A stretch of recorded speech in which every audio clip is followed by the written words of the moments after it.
Why do we live? The Buddhist answer to life.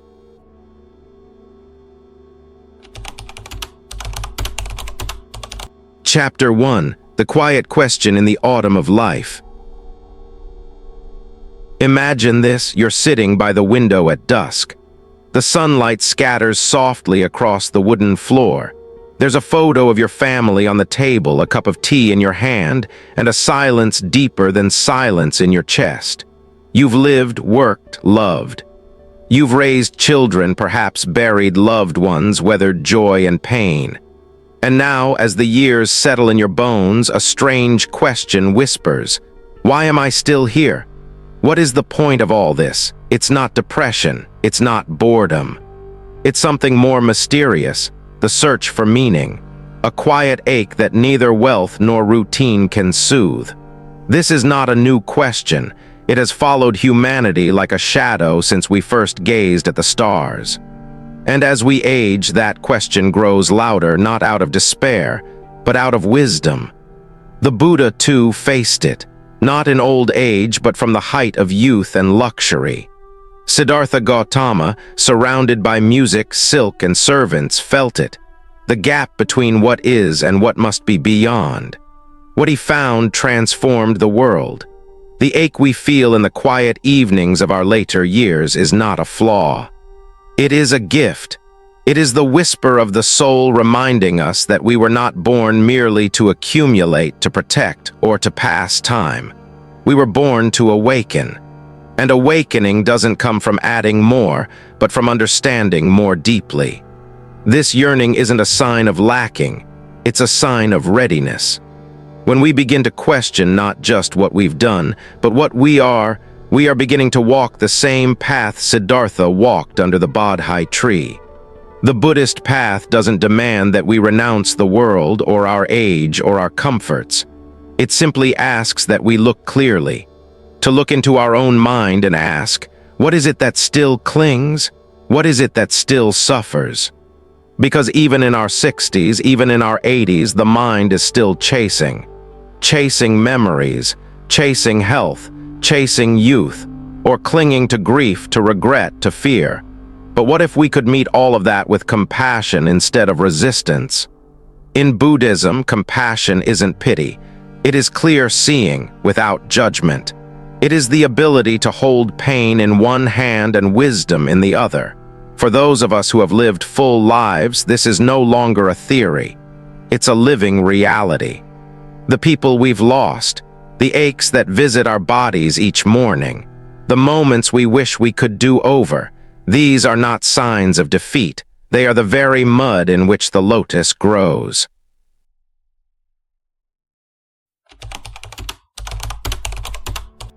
Chapter 2. The Emptiness of Having Everything. By the time we've reached midlife or later, many of us have walked through the great chapters of existence. Birth, ambition, love, loss, work, family, and perhaps even retirement. And yet there it is, that restlessness. That feeling that maybe something essential still remains unresolved. You may find it rising when you lie in bed at night. You may feel it when you look at the face of your sleeping partner, or when a favorite song from long ago plays on the radio. It isn't always sorrow. Sometimes it's just stillness. A vast silence that seems to ask you a question your whole life has prepared you to hear. Is there more?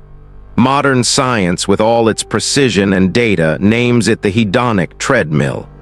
The way our brains return to a base level of contentment, no matter what we achieve. The luxury fades. The vacation becomes a memory. The house becomes just another place to sweep. And yet Buddhism said this thousands of years ago. Not as a psychological theory, but as a fundamental truth of human suffering. The Buddha called it dukkha, not just suffering in the dramatic sense, but dissatisfaction, subtle, constant, and pervasive. Even in the best of times, we feel a kind of quiet wobble, a whisper of unease. This isn't because we are broken. It's because we have been looking for fulfillment in what is inherently unfulfilling. Not because the world is bad, But because the world is impermanent, all conditioned things arise and pass away. This body, this job, this identity we've worn for decades, they all shift.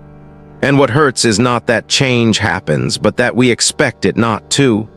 We build our happiness on what cannot last and then call it tragedy when it fades. The Buddha's insight wasn't a call to despair. It was a doorway to freedom. He said, stop clinging. Not stop loving, not stop doing, but stop clinging. To love your children without trying to possess them. To enjoy your home without believing it defines your worth. To walk through aging without believing that your youth was the only chapter worth reading. When we stop demanding permanence from the impermanent, we begin to experience something we may never have truly tasted: peace. And this is not a peace of passivity. It is a vibrant, living freedom.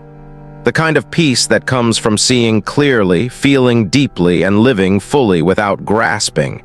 It may not come in a flash, but in each breath where we release control, in each moment we hold space for grief and joy together, it arrives. If you've reached the point in life where the question of meaning has become louder than the noise of ambition, congratulations. You are no longer asleep, and now the path truly begins.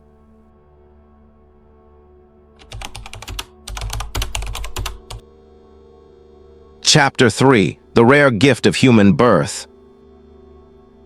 Picture the image again. A golden ring floating on an endless ocean, a blind turtle surfacing once every 100 years. And somehow, its head passes through that ring. That's the metaphor the Buddha used to describe the rarity of being born human. Not just born, but born with the capacity to awaken, to question, to practice. We often take this life for granted, as if waking up in the morning is ordinary, but it's not. To be born human is to inherit the most delicate balance of suffering and joy, the exact conditions that allow for reflection, learning, and transformation. In Buddhist cosmology, there are countless realms of existence. Many beings live in states of constant torment where pain consumes all awareness. Others dwell in realms of endless pleasure where ease dulls their capacity for insight. The human realm, this one right here, is the rare middle. We feel pain, but not so much that we're paralyzed. We feel joy, but not so much that we're numb. This balance is not accidental, it's sacred, and it invites us into the Dharma.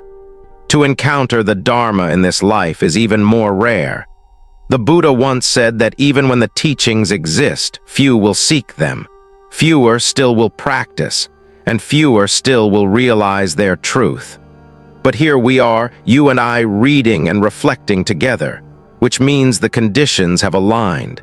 And so we must not waste it. This life is not just for survival.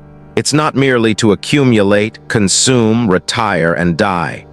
This life is for awakening, for service, for wisdom and compassion. Every breath we take in this human form is a precious opportunity to practice generosity, patience, mindfulness, and love. When we realize how rare this moment is, we stop waiting for a better one.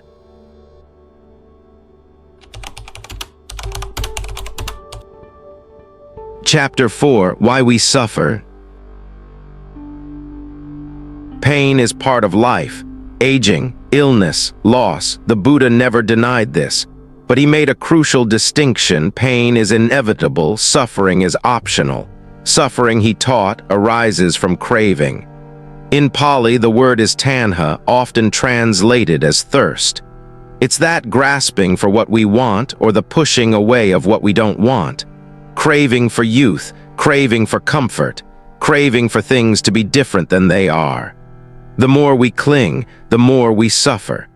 And perhaps the most subtle craving of all is our attachment to the idea of a solid, unchanging self, a permanent I at the center of our story. But Buddhism invites us to see the self differently, not as a thing, but as a process.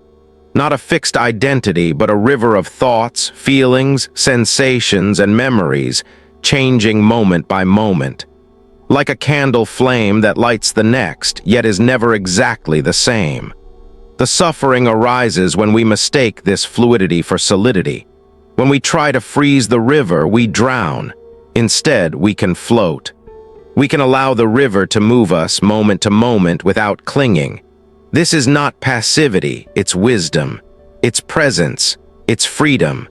Modern psychology now affirms what the Buddha taught 2,500 years ago, that our suffering is often amplified not by what happens, but by how we relate to it. When we resist pain, we suffer more. When we identify with our thoughts, we become trapped by them. But when we meet our experience with curiosity, with kindness, with mindfulness, we create space. And in that space, freedom grows. So the next time sorrow visits or aging reminds you of impermanence or longing pulls at your heart, pause. Breathe, recognize the craving, and gently let go. Not because you're supposed to, but because freedom tastes better than control.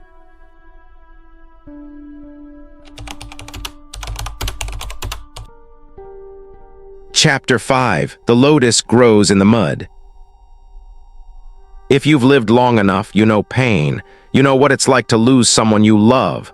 You've faced your share of regrets, things said, things unsaid, choices made in confusion or fear. Some of that pain still lingers quietly in your chest. And that's okay. In Buddhism, pain isn't something to erase, it's something to understand.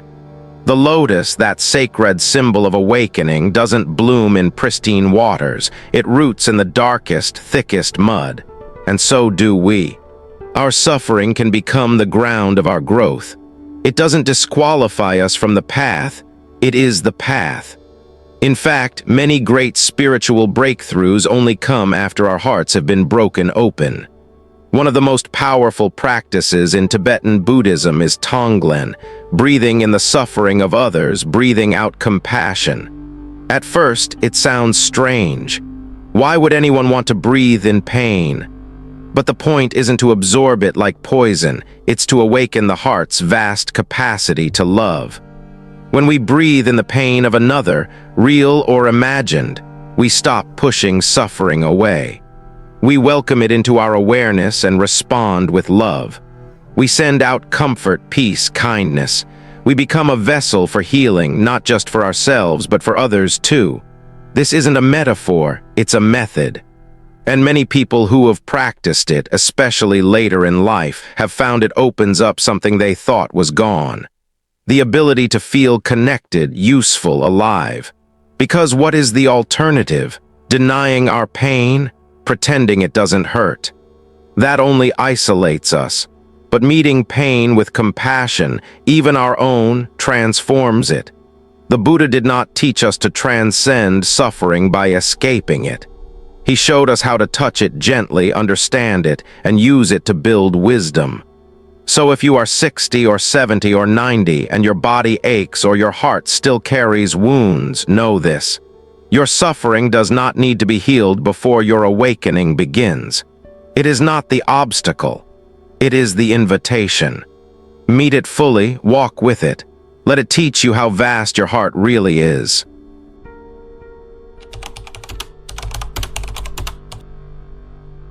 Chapter 6. Awakening in Daily Life. We tend to think spiritual insight must come in dramatic fashion, on a mountaintop, in a temple, during a pilgrimage. But Buddhism offers a different truth. Awakening happens in your living room, in your kitchen, on your morning walk, at the bedside of a loved one. The Buddha said, "When walking, know that you are walking." That's not just mindfulness instruction. It's a reminder that sacredness isn't somewhere else. It's right where you are if you're paying attention. Mindfulness is not about perfect concentration. It's about coming home to yourself over and over again. When you wash dishes, just wash. When you fold laundry, just fold. When you're drinking tea, feel the warmth of the cup, the breath in your chest, the silence in the room. That is practice. That is liberation.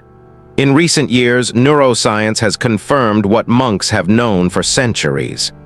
Just 5 or 10 minutes of daily mindfulness can physically change the brain, boosting areas responsible for compassion, reducing those linked to fear and stress. That's extraordinary. But even more extraordinary is how ordinary it feels. Freedom doesn't have to shout. It can whisper in the sound of your breath, in the quiet dignity of doing one thing at a time fully.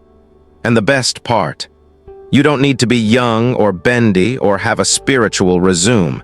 You just need willingness, a little curiosity, and a heart ready to notice what's already here. Awakening is not about changing who you are. It's about seeing who you've always been beneath the noise.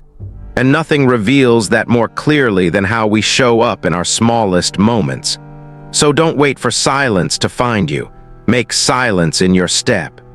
Don't wait to feel inspired. Practice when you feel dull. The world doesn't need more perfection, it needs more presence. And presence, dear reader, is always available, right now, in this breath, in this life.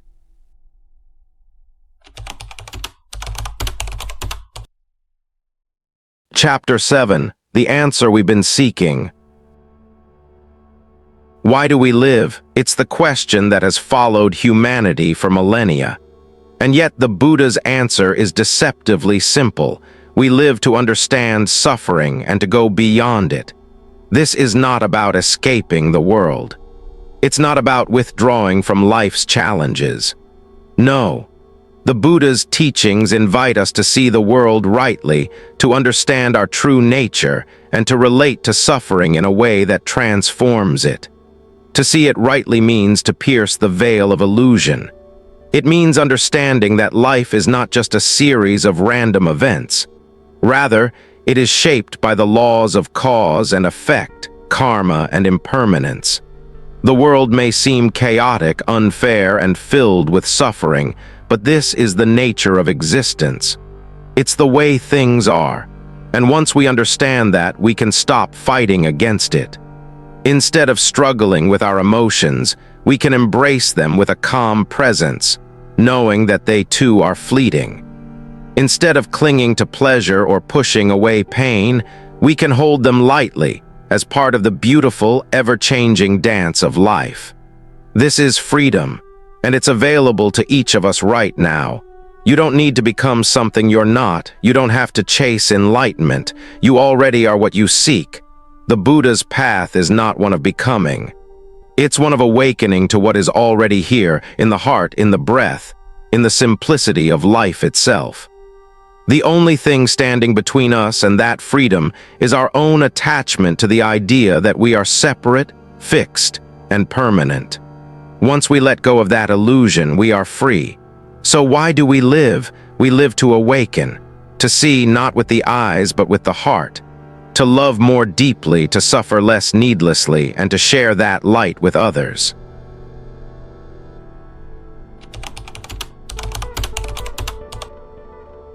Chapter 8. A Path for You Starting Now. Perhaps you've been searching for meaning your whole life, or maybe this is your first step on the path. It doesn't matter. We all begin where we are. The beauty of the Buddha's teachings is that they don't ask for anything more than where you are right now. The practice doesn't require you to be perfect or even to believe in anything at first. It simply asks you to show up. So where do you begin? You begin with your breath. Each morning, take a moment to sit, close your eyes, and feel the air entering and leaving your body. Let go of any expectations. Let the breath be your guide. When the mind wanders, as it inevitably will, smile gently and return. There's no need to fight the distractions. They're just another part of the practice. You don't need to chase after enlightenment. Just let the practice soften you. Let it surprise you. Let it change you. Say these words gently in your heart as you breathe. May I be free. May I understand. May I awaken. And extend those wishes to others. May you be free. May you be well. This simple practice of loving kindness, of turning your attention inward and outward, holds the potential for deep transformation. It doesn't have to be long. Just a few minutes a day can reshape the mind, calm the heart, and open the soul to the possibility of true freedom. It's not about forcing anything, but about allowing yourself to be present. The world doesn't need to change for you to find peace. All it requires is for you to wake up to what's already here. The more you practice, the more you will begin to see life differently. The constant chatter of the mind may still arise, but you will begin to notice the space between the thoughts. And in that space, you will find your true nature. You don't have to do anything extraordinary to begin the path. You already have everything you need. Just start where you are.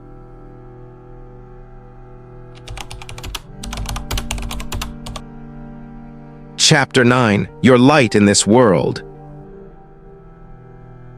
The Buddha's last teaching was not a command or a decree. It was an invitation, a call to each of us. Be a light unto yourself. This profound statement is a gift. It doesn't demand blind faith or unquestioning devotion. It doesn't ask us to follow a doctrine without understanding. It simply asks us to look clearly at our own lives, at the world around us, and most importantly, at our own experience. In a world that often encourages us to search for answers outside ourselves, the Buddha turned that search inward. The light we are meant to seek isn't found in books or temples, nor is it hidden in the distant future. It's already here within us, but we must trust our own experience.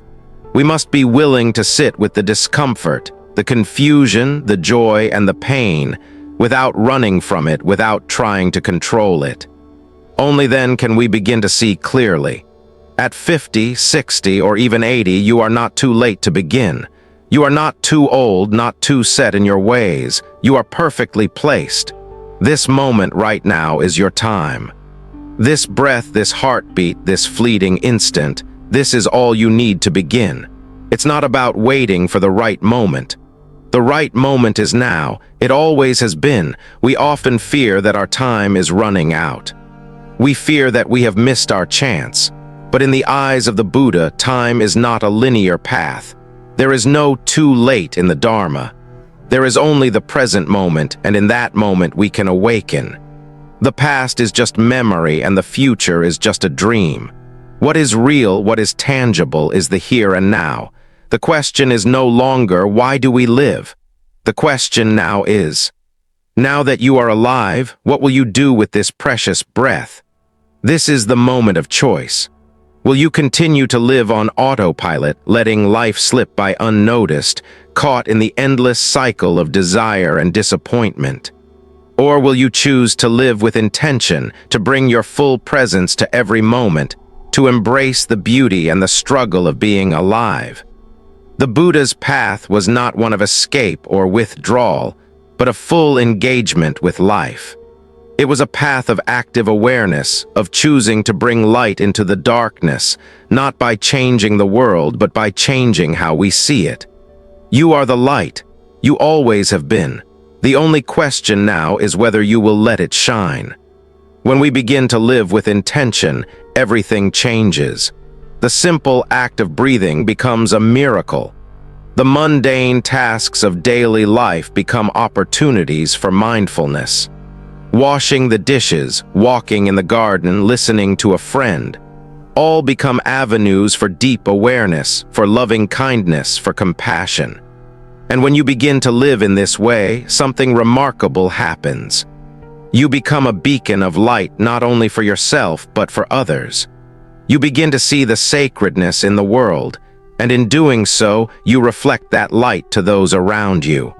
You become a source of peace in a restless world, a source of love in a world that desperately needs it. You do not need to wait for permission. You do not need to wait for a moment of clarity or for the perfect circumstances. You are already perfect as you are. All you need to do is wake up to the truth of your own being, to your own light, and let it shine freely into the world. As you move forward, carry this question with you. What will I do with this precious breath? Let this question guide you, not in a burdensome way, but as a gentle reminder that every moment is a gift. A chance to practice, to grow, to awaken, and to love. You are the light. Let it shine brightly, unapologetically into the world. The world needs your light now more than ever.